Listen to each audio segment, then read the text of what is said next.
बिस्मिल्लाहिर्रहमानिर्रहीम। दोस्तों, नदीम अहमद हाजिर है खट्टी मीठी बातों में। तो जनाब, बहुत सारी बातें हैं, बहुत सारे आपके सवालात हैं। इसमें जो बात यह है कि जो गुज़रा वीक है उसमें दो बातें बड़ी अहम हैं और आपके दोनों सवालात। एक सवाल आपका है ब्रॉडशीट जनाब मुसावी साहब की, वो कंपनी जिसको हायर किया गया था मुशर्रफ साहब के ज़माने में नैब ने, ताकि वो जो लोगों ने दौलत छुपाई हुई है दूसरी मुल्कों में उसका खोज लगाए। तो उसका जो डिसीशन आया है यूके के कोर्ट के तरफ से, उस पर डिस्कस करें, बताएं हक़ाइक़ क्या हैं। और दूसरे नंबर पे जो ख़बर जंग अखबार ने लगाई है मुसद्दक़ा ज़राए के मुताबिक नवाज शरीफ साहब अनकरीब सऊदी अरब का दौरा करने वाले।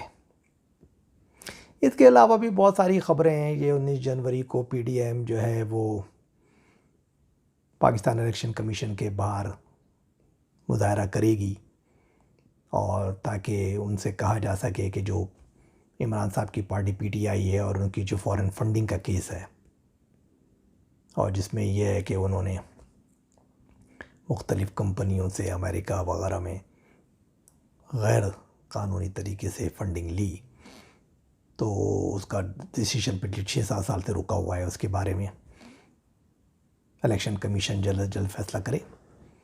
और बाद में और छोटी बड़ी ख़बरें हैं कि नदीम चंद साहब जो कि मुशीर थे जनाब इमरान ख़ान वज़ीर आज़म साहब के, उन्होंने अपनी वज़ारत से इस्तीफ़ा दे दिया है।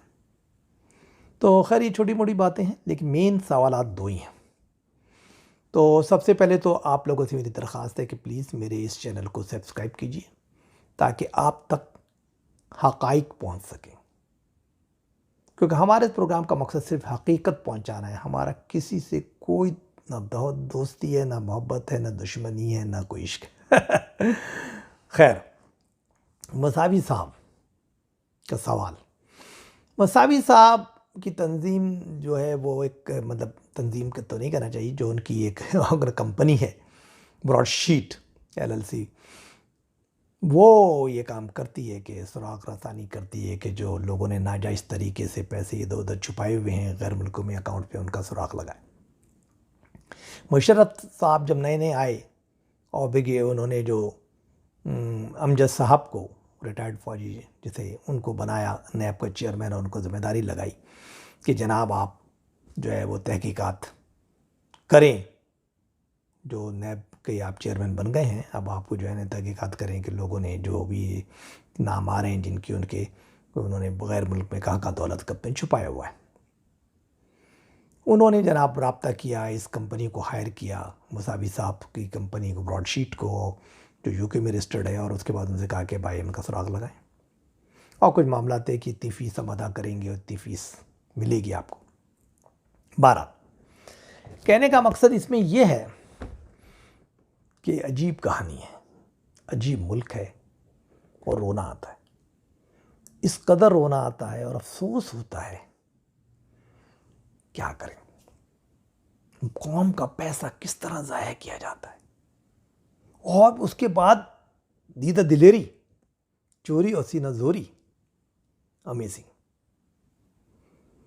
कि जनाब वो उनकी सर्विसेज हायर करती हैं और सबको पता है कि भाई नैब क्या है।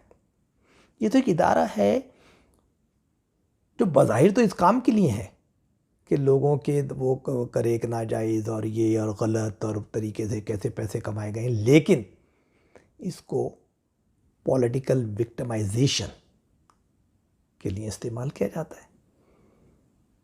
चोर तो सारे हैं, लेकिन जो बंदा अपने साथ है उस पर हाथ ना रखो, और जो बंदा मुखालिफ है उस पर ज़रा सख्त हाथ रखो और उसके कत्थे चिट्ठे खोल के आवाम के सामने ले आओ। तो मुसावी साहब ने क्या कहा, उनका कहना ये है कि भाई मेरे पास आए, पहले उन्होंने 15 नाम भेजे अमजद साहब ने, फिर 17 नाम भेजे, फिर 75 नाम भेजे, और फिर उसके बाद कर कर आके 200 से ज़्यादा लोगों के नाम मुझे भेजे कि साहब सुराग लगा। चलिए साहब, हमने सुराग लगाना शुरू किया। लेकिन बाद में जब हम उनको लगा के बताते थे तो वहाँ से आता था, नहीं यार ये बंदा जो है ना, ये तो अपने पास आ गया है, उसने हिमायत का ऐलान कर दिया मुशर्रफ साहब का, लिहाजा इसके मामले को दबा दो। आफ्ताब शेरपाव साहब का उसने कहा, मैं लेके गया कि साहब ये तो इतना बड़ा मैंने पकड़ लिया इनका न्यू जर्सी में और इधर उधर इतने बड़े बड़े अकाउंट्स। उन्होंने कहा जी बंदे को वज़ीर दाखिला वखला बना दिया है, बंदा अपने साथ आ गया, छड्डो। मैंने कहा कि यार ये परवेज़ दिलाई और चौधरी शुजात का बहुत बड़ा केस मेरे पास आ गया है और मैंने उनके सारे असासों का खोज लगा लिया। उन्होंने कहा नहीं नहीं, अरे वो तो अपने हमने काफलिक बना ली है, वो तो टूट के बंदा अपने पास आ गया, वो तो हमारा अहम आदमी है, कि इसको दबा दो, इस पर काम नहीं करना है आपको। फिर जनाब वो जो पैट्रियट बनी थी पीस पार्टी में, जो 8 का ग्रुप टूट के गया था, क्योंकि उस वक्त मुशर्रफ साहब के लोगों के पास अक्सरियत नहीं बन रही थी, तो वो भी जनाब कि अरे यार वो जो है राव सिकंदर इकबाल है तो पीस पार्टी का, लेकिन बंदा अपने साथ आ गया, कर दो। फलां जो है वो अपने साथ आ गया। यार ये क्या है, ये क्या खेल है, ये क्या तमाशा है।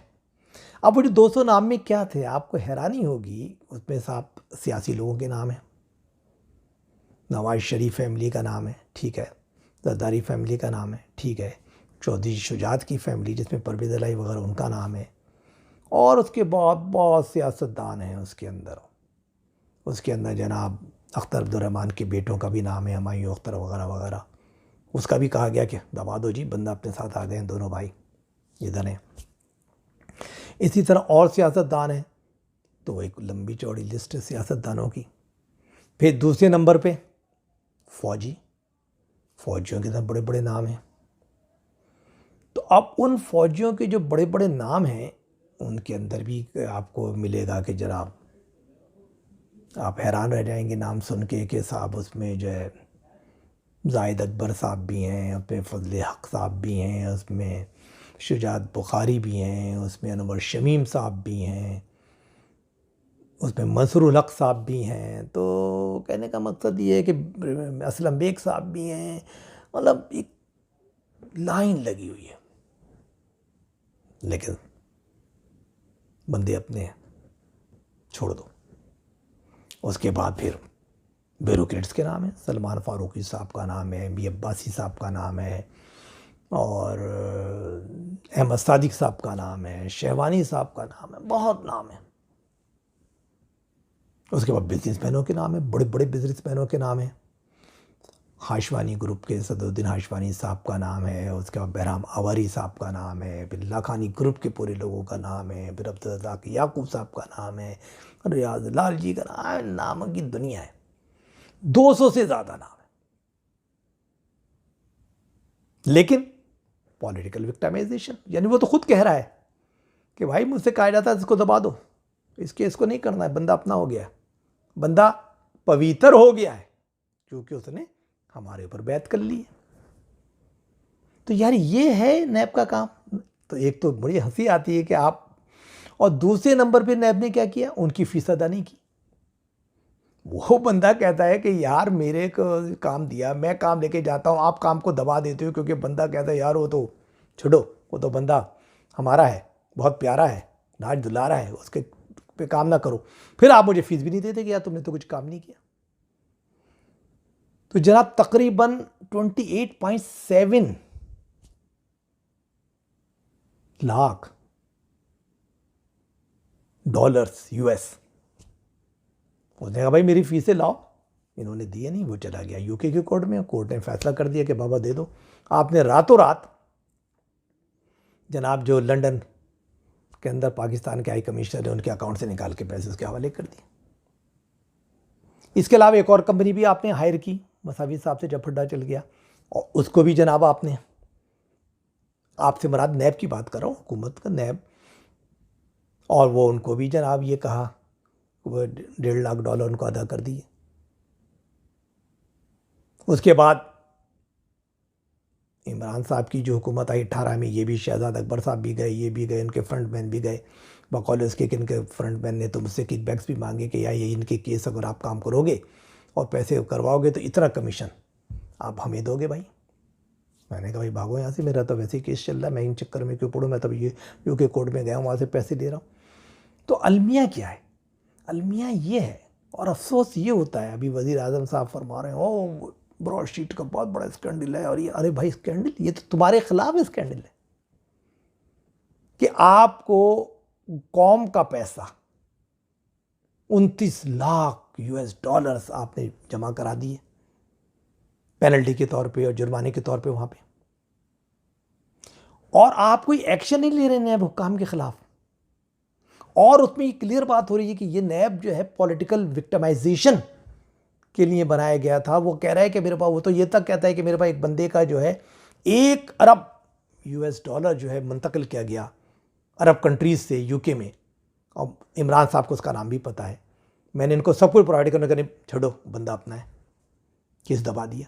भाई अगर तुम जो बात कर रहे हो सिर्फ एक नवाज की वजह से कि नवाज का नाम है और नवाज का स्कैंडल है, वो तुम ये देखोगे इसमें तो 200 नाम है और उसमें से ज़्यादातर लोग तो तुम्हारे दाएं बाएं बैठे हुए हैं, तुम उनको छू नहीं सकते।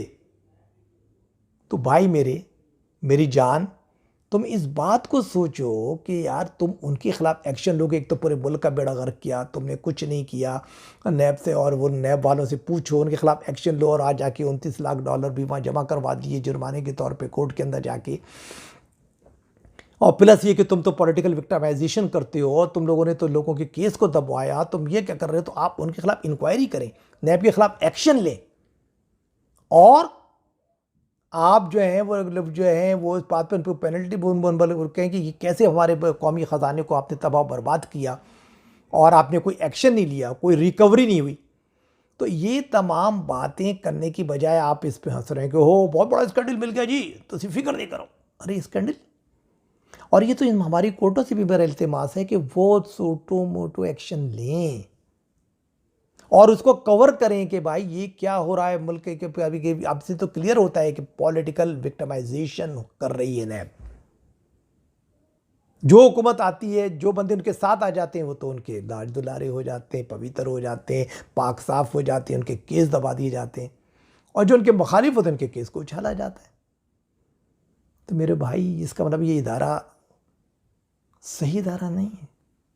ये तो बस हुक्मरान वक्त जो भी हुकूमत पे हो, नवाज ने भी अपने लिए इस्तेमाल किया, जरदारी साहब ने अपने लिए इस्तेमाल किया, मुशर्रफ साहब ने अपने इस्तेमाल किया, अब इमरान साहब अपने लिए इस्तेमाल कर रहे हैं। तो आप इसका गलत इस्तेमाल को रोकें मेरे भाई, आप एक्शन लें उनके खिलाफ। ना उन लोगों के खिलाफ तो एक्शन जो होता रहेगा वो तो जाहिर है कि जो भी आपके पास इंफॉर्मेशन है आप लें, लेकिन सबके साथ यकसा लेना भाई।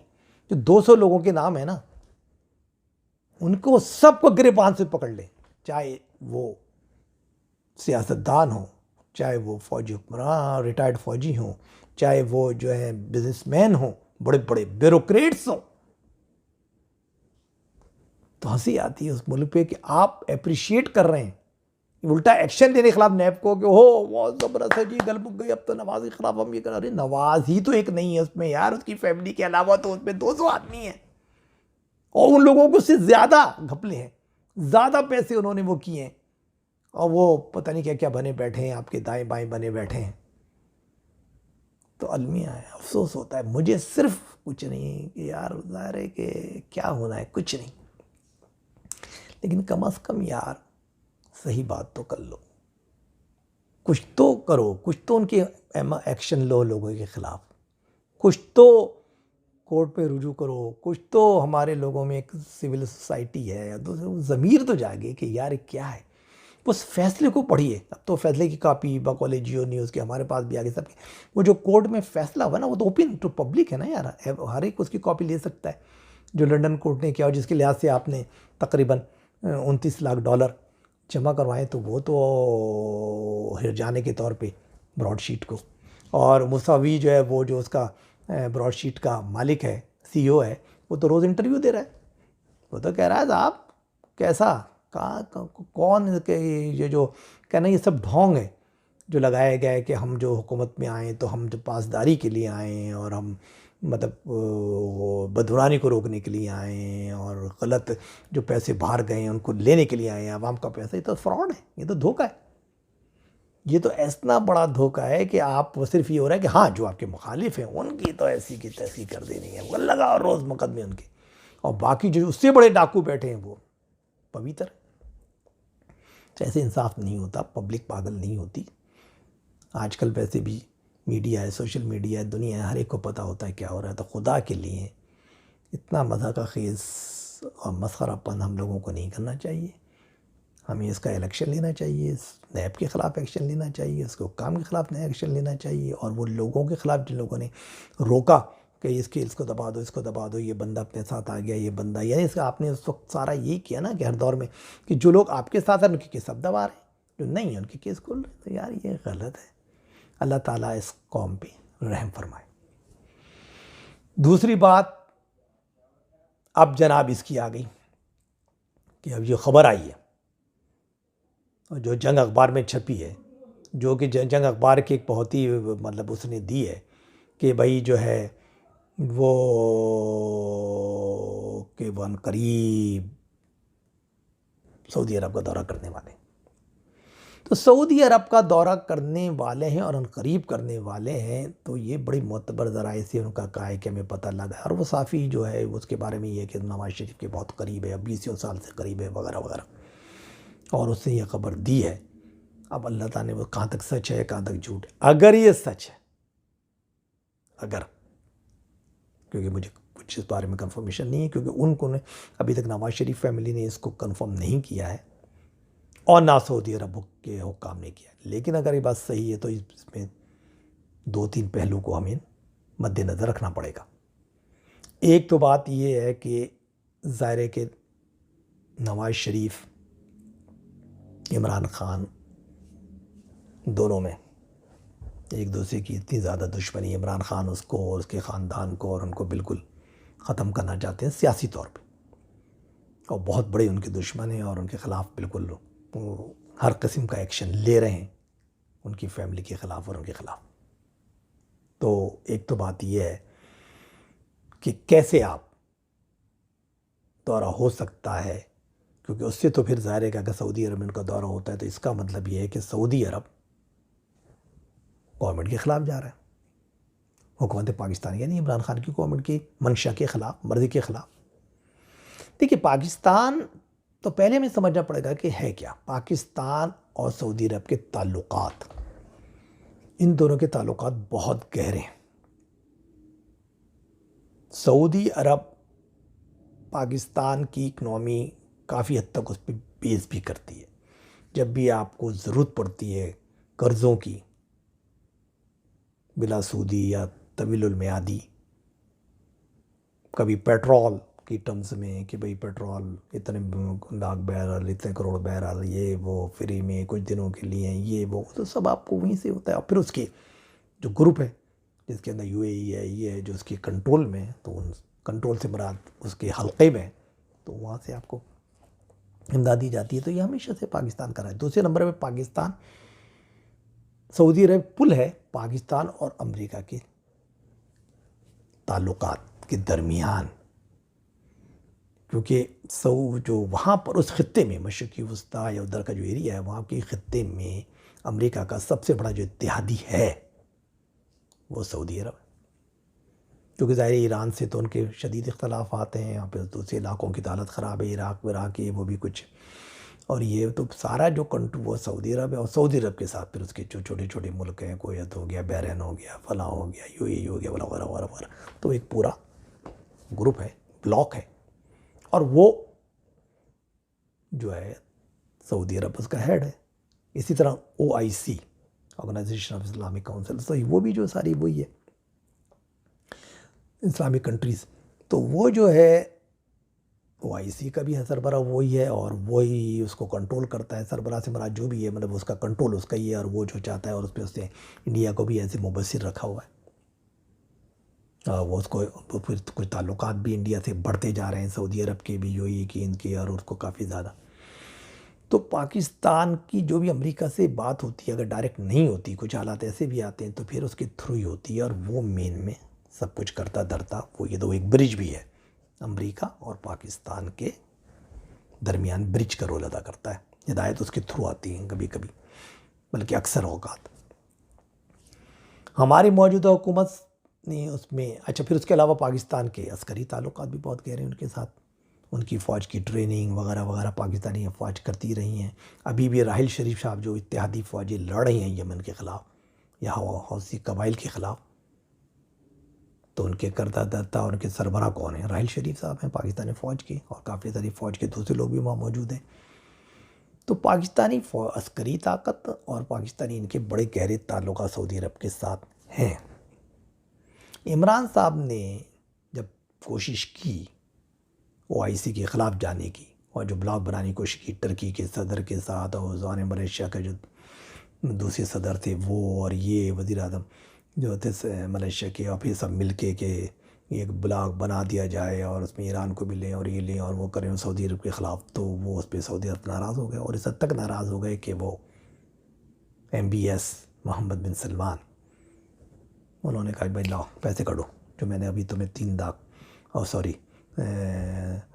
3 अरब डॉलर जो दिए थे कर्जे वर्दे वापस करो जो ये दे रहे हैं। और चाइना से इन्होंने फिर वो 14%, बकौरे लोगों के 15%, 14.5% सूद पे कर्जा लेके वो वापस उतार रहे हैं।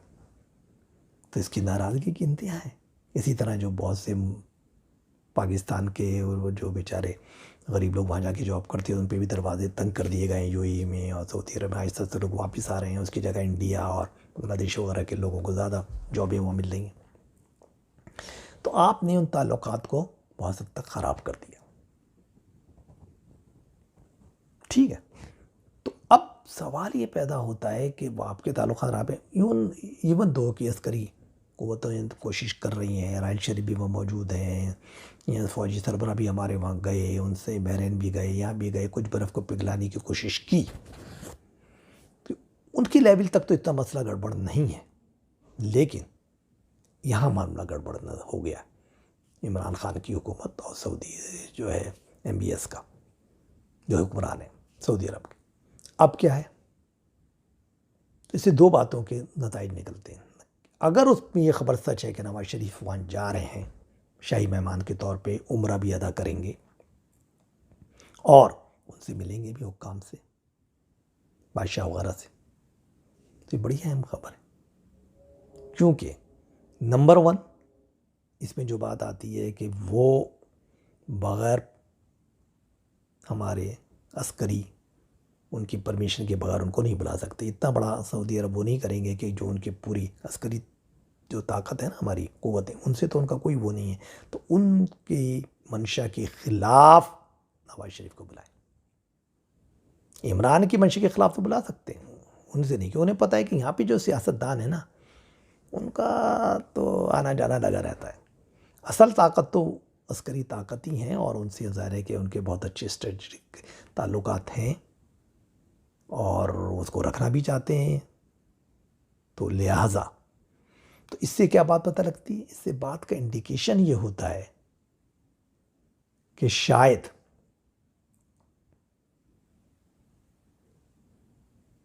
इनकी तरफ से, अस्करी क़ुव्वतों की तरफ से उनको इंडिकेशन दे दिया गया कि ठीक है, आप नवाज़ को बुलाएं या इमरान से बात करें, वो आपका मामला है, हमें इससे कोई गर्ज नहीं है और हमें कोई एतराज़ नहीं है। मतलब अगर ये एतराज़ नहीं करते तो अब इसमें दो बातें निकलती हैं कि अगर उन्होंने एतराज़ नहीं किया और वाकई वो उसको बुलाया जा रहा है नवाज़ साहब को, तो इसका मतलब क्या है कि दो बातें हैं कि वहाँ पर हमारे इस्टेब्लिशमेंट वगैरह के लोग भी जाएंगे, कोई बात होने रही है, कोई बात ऐसी होने वाली है जिसके अंदर ये तय किया जाएगा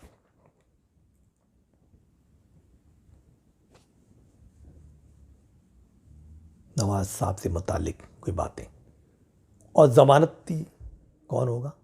सऊदी अरब, क्योंकि ज़मानत तो हमेशा देते रहे ना भाई। आपको याद है जब PNA की तहरीक चली थी भुट्टो के ख़िलाफ़, तब ये रियाजुल खतीब सबसे आगे थे, वही नेगोशिएशन में आगे पीछे करके ज़मानत दे रहे थे सऊदी अरब तरफ से।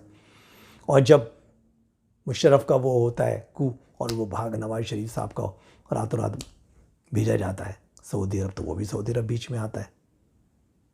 मायदा वो कराता है, ज़मीन वो बनता है, अपने पास ले जाता है, सरकारी मेहमान में रखता है। इसी तरह भी वापस आते हैं, वो भी सऊदी अरब से वापस आते हैं। तो सऊदी अरब का तो एक बहुत बड़ा रोल है पाकिस्तान की पॉलिटिक्स में भी और पाकिस्तान के तमाम आला हलकों में, जिसे हम इस्टेब्लिश वगैरह कहते हैं, इस्टेब्लिशमेंट वगैरह कहते हैं। तो कहने का मतलब ये है कि अगर वो जाते हैं तो इसका मतलब है कि ये इनकी मंशा से इस्टेब्लिशमेंट की वहाँ पर कोई बातचीत होने जा रही है और उसमें नवाज़ साहब के बाद जो फैसला होगा उसका ज़ामिन सऊदी अरब होगा। और ये ख़बर, ये न्यूज़ अगर सच है तो इमरान साहब के लिए बहुत ख़तरनाक चीज़ है, उनके इक़्तिदार के लिए ख़तरनाक चीज़ है। उससे दो बातें नज़र, एक तो ये कि इस्टेब्लिशमेंट ने अपने आप को न्यूट्रलाइज़ कर लिया, नंबर 2 वो सऊदी अरब के ज़ामिन बनने पे उनको मोतरज़ नहीं है, और तीसरे नंबर पे कि नवाज़ शरीफ साहब का अगर वो कोई रोल उनका तय होता है via Saudi Arab as a ज़मानती, तो उस पर वो तैयार है।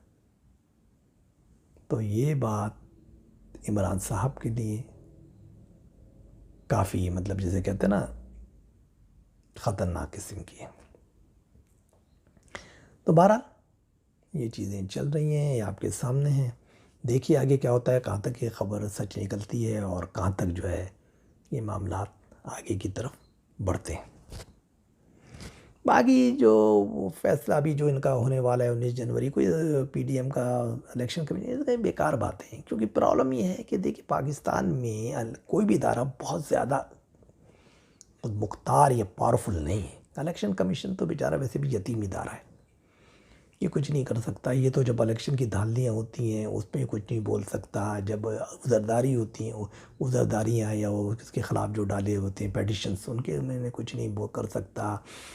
रिज़ल्ट के वो जो होता है ना सिस्टम, जैसे आरटीएस को बंद कर दिया गया, उसके बारे में नहीं बोल सकता। रिज़ल्ट तब्दील हो जाते हैं तो नहीं बोल सकता, वो तो बेचारा एक यतीम है। तो वो भी एक हुक्मरान पार्टी जो पावर में है, तो उसका केस का वो क्या फ़ैसला करेगा? वो तो बस थोड़ा बहुत और टाइम ले लेगा, ये कर लेगा। लेकिन पीडीएम क्यों कर रही है, उसको भी पता है कुछ कर नहीं सकते। वो इसलिए कर रही है कि उनकी जो तहरीक उबाल था ना, जिसको बहुत ऊँचा लिया है तो करके नीचे की तरफ जब चला गया, तो मुहतरिक रखने के लिए, अपने कारकुनों को थोड़े ज़िंदा रखने के लिए और अपने कुछ ना कुछ तो करना है ना। तो उन्होंने कहा चलो यार ये कर लेते हैं कि कुछ एक्टिवेशन हो, मतलब एक्टिव कर सकें अपने कारकुनों को और थोड़ा उसकी न्यूज़ बन सके, अखबारात पे उसकी न्यूज़ आ सके, तो इसलिए कर रहे हैं और कोई इसका मकसद नहीं। और भले रहे वो चंद साहब, तो नदीम चंद वगैरह, तो उनको यार क्या कहें कि यार देखो यहाँ पे शख्सियाँ पार्टी होती हैं, कोई नज़रियाती पार्टी तो होती नहीं है। वहाँ तो मियाँ जी के घर में रहना, हाँ जी करते रहना, फिर इस पार्टी में रहोगे ज़रदारी का माला जपो। अगर नवाज़ शरीफ की पार्टी में जाते नवाज़ शरीफ की माला जपो, और अगर यहाँ इमरान की माला जपो। क्योंकि ये पार्टियाँ कोई सियासी और नज़रियाती तो नहीं हैं, जो मैं पहले दिन से कहता आ रहा हूँ। यहाँ तो सब चापलूसों के टोले आगे पीछे घूमते हैं, शख्सियत पार्टी लोग जानते हैं, पीटीआई को नहीं जानते, इमरान को जानते हैं, नून लीग को नहीं जानते, नवाज़ शरीफ को जानते हैं, पीपल्स पार्टी को नहीं जानते, ज़रदारी या बिलावल वटेवर जानते हैं। तो मकसद ये है कि यार आज मैं आपको, मैंने मुखालफत की, मुझे हटा दिया, अरे भाई तुम तो खुद घूमते फिरे, कभी पीपल्स पार्टी में थे, रातों रात वहाँ शामिल हो गए, वहाँ से वहाँ चले गए। यार क्या है, बस सारा आदमी जो है ना, ज़मीर वमीर कुछ नहीं है प्यारे, पैसे का खेल है। तो ये से क्या वैल्यू होती थी, कोई अहमियत नहीं है। ठीक है सर, आज यहाँ तक, इंशाल्लाह फिर हमारी बातचीत होगी।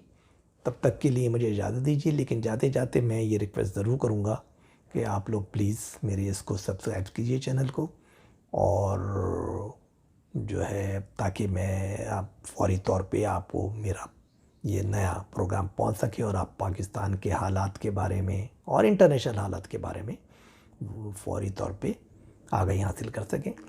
अब 20 तारीख को बाइडन साहब भी हलफ उठा रहे हैं, उस बारे में मेरा एक स्पेशल प्रोग्राम भी मैं करने जा रहा हूँ, जिसमें हम सारी डिटेल भी देंगे कि वो क्या पॉलिसीज़ लेकर आएंगी और आप मुस्तकबिल में ट्रंप साहब के साथ क्या हो, फ्यूचर में होगा या उनकी पार्टी रिपब्लिकन के साथ, और ये मज़ीद क्या क्या आप लोगों के लिए करेंगे। जब तक के लिए इजाज़त दीजिए, अल्लाह हाफिज़।